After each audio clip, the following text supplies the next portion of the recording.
السلام علیکم grade 7 hope you are fine. کل کی ہسٹری کے لیکچر میں ہم نے chapter number 1 history chapter number 1 کا ٹاپک جو ڈسکس کیا تھا وہ تھا میڈیول یورپ. ایون کہ میڈیول یورپ کیا تھا, اس میں لوگ کیسے رہتے تھے, وہ کب سے کب تک تھا, مطلب کہ وہ 5th سے 15th سینچری کے درمیان تھا, یعنی کہ پرانے قدیم زمانے سے نئے زمانے کے درمیان والا جو نظام ہے وہ سارا اس میں تھا. اس کے بعد وہاں پہ کیا سسٹم تھا, فیوڈل سسٹم, جاگیردارانہ نظام, بادشاہ کے پاس زمینیں ہوتی تھیں, ٹھیک ہے. اس کے بعد کسان وہاں پر کام کیا کرتے تھے. آج کی جو ہماری ریڈنگ ہے وہ ہے پیج نمبر 8 to 9, ٹھیک ہے. آج کا جو ہمارا ٹاپک ہے وہ ہے a clash of cultures, the struggle for the holy lands, ٹھیک ہے. What were the crusades. اس میں سب سے پہلے جو کلیش آف کلچرز کی جو ہماری ہیڈنگ ہے ہم اس کو پہلے سنیں گے کہ کلیش آف کلچرز ہے کیا.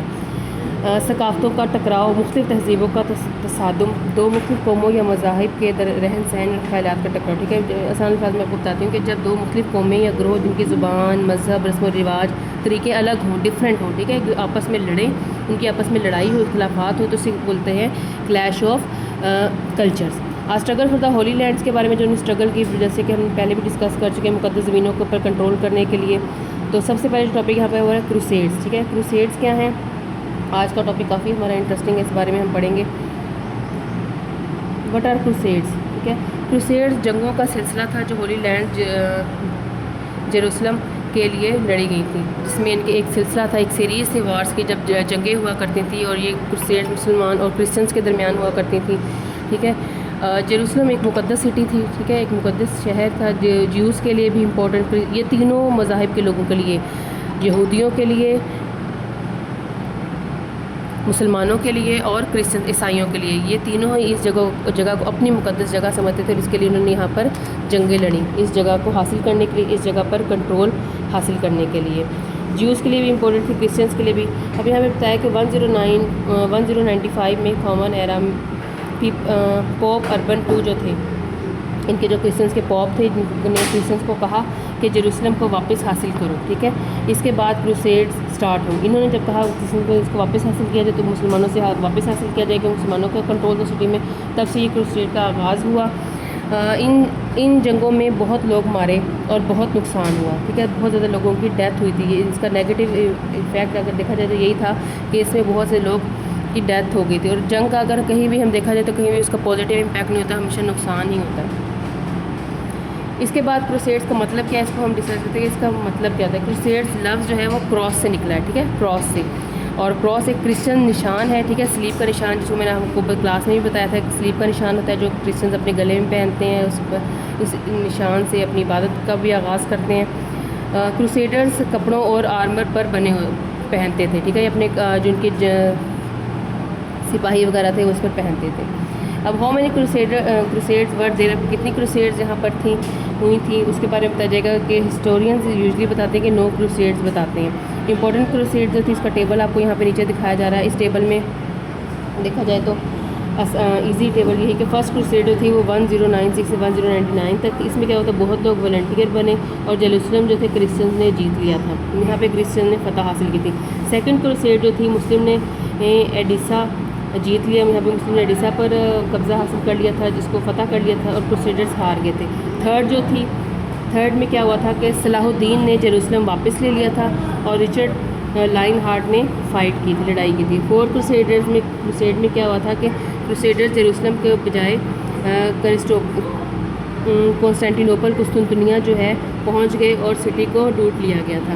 ففتھ کروسیڈ میں کیا ہوا تھا کہ چلڈرنس کروسیڈ, یہاں پہ چلڈرن کا نام دیا گیا ہے, جس کا مطلب بچوں کا گروپ گیا تھا اس میں, اور بہت بچے مر گئے تھے, ٹھیک ہے, اور بہت سے کو غلام بنا لیا گیا تھا. ففتھ کروسیڈ کرسچنس فیل ہو گئے تھے. سکس میں جو پیس تھا, ٹریٹی تھا, پیس اور ٹریٹی سے مطلب کہ امن و معاہدے سے جیروسلم ملا تھا. سیونتھ کروسیڈ میں پھر جنگ ہوئی تھی, اور اس کے بعد ایٹھ کروسیڈ میں سیون کے بعد ایٹھ کروسیڈ میں کیا ہوا تھا کہ فرینچ کنگ کی ڈیتھ ہو گئی تھی, ٹھیک ہے, اور اس کے بعد ایٹھ کے بعد نائنتھ کروسیڈ میں بتایا گیا کہ کروسیڈرز کا اینڈ ہو گیا, یہاں پہ کروسیڈز کا اینڈ ہو گیا تھا, لڑائیوں کا اینڈ ہو گیا تھا. مسلم مملوک آرمیز آ گئی تھی, اور کرسچنس ملٹری کا خاتمہ کر دیا گیا تھا کروسیڈز کا بھی. اس کے بعد اگر ہم جب دیکھتے ہیں کہ پیج نمبر 9 کی ریڈنگ میں یہاں پر ٹاپک ہے ہمارا کمپیئرنگ صلاح الدین اینڈ اور ریچرڈ دی لائن ہارٹ، ان کو کمپیئر کیا گیا، ان کا موازنہ کیا گیا ان کا آپس میں، ٹھیک ہے. یہ صلاح الدین کی ڈائیگرام آپ کو سامنے ایک پکچر دکھائی جا رہی ہے، اس کو گھوڑے پہ بیٹھا دکھایا گیا ہے اور نیچے ریچرڈ دی لائن ہارٹ کو دکھایا گیا، ٹھیک ہے. ان دونوں کے بارے میں یہاں پہ کمپیریزن ہم دیکھیں گے، ان کا کمپیریزن کیا گیا ہے. سب سے صلاح الدین ایوبی کا کمپیریزن کرتے ہیں جی. یہ گریٹ مسلم رولر تھے، ٹھیک ہے. خورشید بیک گراؤنڈ سے ان کا تعلق تھا، پہلے سلطان تھے یہ، لارج سلطان آف ایجپٹ مصر. اور 1099 میں جب جیروسلم کو فیل دا کروسیڈز نے گرا دیا تھا، ٹھیک ہے. There was a large scale, بہت بڑی تعداد میں massacre of the Muslim inhabitants. اس میں کیا ہوا تھا، گریٹ 187 میں جیروسلم جیتا گیا تھا. تو رحم دل اور انصاف پسند تھے یہ، کرسچنس کو سیفٹی دی انہوں نے، ٹھیک ہے. اور پکچر میں صلاح الدین کا مجسمہ دکھایا گیا اس میں. اور یہ آلسو الاؤڈ کرسچنس کو، انہوں نے ان کی عبادات کے لیے اجازت دی تھی، کوئی سختی نہیں کی تھی. ان کے ان رحم دل انداز کی وجہ سے امپریس تھے بہت سے کرسچن دنیا ان سے. ریچرڈ ون اور جو انگلینڈ کے تھے، یہ ریچرڈ دی لائن ہارٹ کے نام سے جانے جاتے ہیں. یہ کنگ تھے انگلینڈ کے، who spend most of his rank, زیادہ تر انہوں نے اپنا علاقے میں لڑائیوں میں کروسیڈ میں خرچ کیا. اور نیئرلی بینکرپٹڈ تھی ان کی کنگڈم، دیوالیہ ہونے کے بالکل قریب تھی ان کی جو کنگڈم تھی. انگلینڈ کا کنگ تھا، بریو سولجر تھا، ٹھیک ہے. کروسیڈ میں حصہ لیا تھا. پکچر میں اس کا دونوں کا درمیان رسپیکٹ تھی. جنگ کے باوجود دونوں رولرز ایک دوسرے کی عزت کرتے تھے، ٹھیک ہے. اس کے بعد ہے وٹ ور دا افیکٹس، ان کروسیڈ کا افیکٹ ہوا، ٹھیک ہے. سب سے پہلے ہم دیکھتے ہیں کہ ان کے نیگیٹو افیکٹ، برے افیکٹ جو پڑے تھے وہ تھے بہت لوگ مر گئے تھے، سٹیز ڈسٹرائے ہو گئی تھی، بہت زیادہ تباہی مچی تھی، ڈسٹرکشن ہوئی تھی اور پراپرٹی کا بہت زیادہ نقصان ہوا تھا.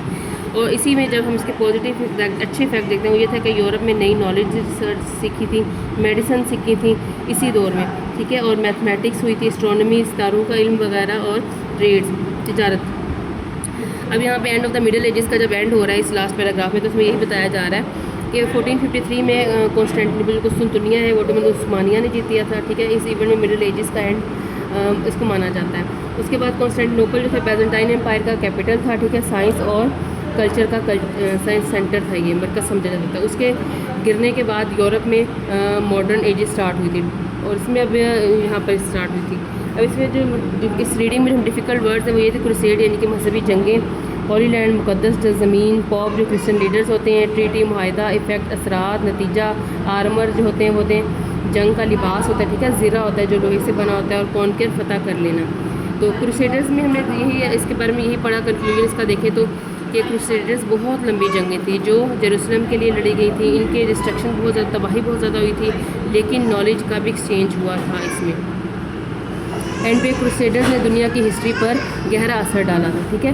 تو یہ آج کی ریڈنگ ہے، آپ نے اس کو دھیان سے خود انگلش میں ریڈنگ کرنی ہے خود، اور اس کے بعد ایکسپلینیشن سننی ہے دھیان سے، ٹھیک ہے.